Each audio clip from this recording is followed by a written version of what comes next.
வாழ்க வையகம், வாழ்க வையகம், வாழ்க வளமுடன். குரு வாழ்க, குருவே துணை.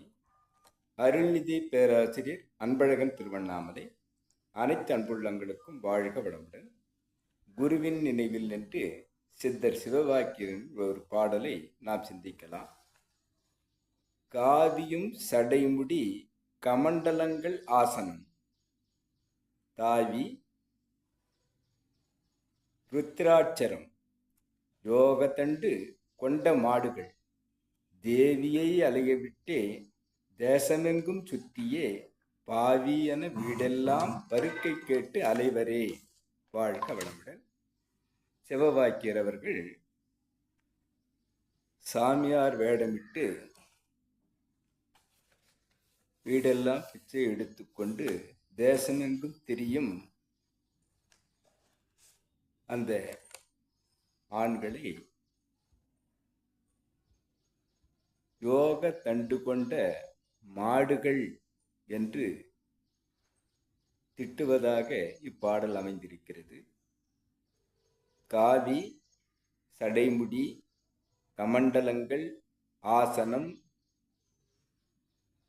ருத்ராட்சரம் அனைத்தையும் அணிந்து கொண்டு யோக தண்டம் என்று சொல்லக்கூடிய அந்த தடியை வைத்துக்கொண்டு தேசமெங்கும் அனைத்து இடங்களிலும் வீட்டில் இருக்கும் மனைவியை தவிக்க விட்டுவிட்டு நான் பாவியாகிவிட்டேன், எனக்கு பருக்கை போடுங்கள், சாதமிடுங்கள் என்று வீடுதோறும் பிச்சை கேட்டு அலையும் இந்த சாமியார் வேடத்தில் உள்ளவர்களை யோக தண்டு கொண்ட மாடுகள் என்று வைகிறார்கள். ஆக வேஷதாரியாக இருக்கக்கூடிய இந்த சாமியார்கள் தன்னுடைய தேவியாக இருக்கக்கூடிய மனைவியை அலைய விட்டுவிட்டு வேறு எங்கு சென்று சாப்பிடுவார்கள் என்று பார்த்தால் அவர்கள் ஒரு வீட்டில் ஒரு தாயை அலையவிட்டு மற்ற வீடுகளில் இருக்கக்கூடிய அந்த தாய்மார்கள்தான் அணுகி பிச்சை கேட்கிறார்கள். ஆக ஒரே இடத்தில் இருந்து அவர்கள் வாழ்வது சிறப்பு, இதுபோன்று தேசமெங்கும் திரிவது தவறு என்பதை சுட்டிக்காட்டும் வகையில் சிவவாக்கியர் இக்கவியை நமக்கு தந்திருக்கிறார். ஆக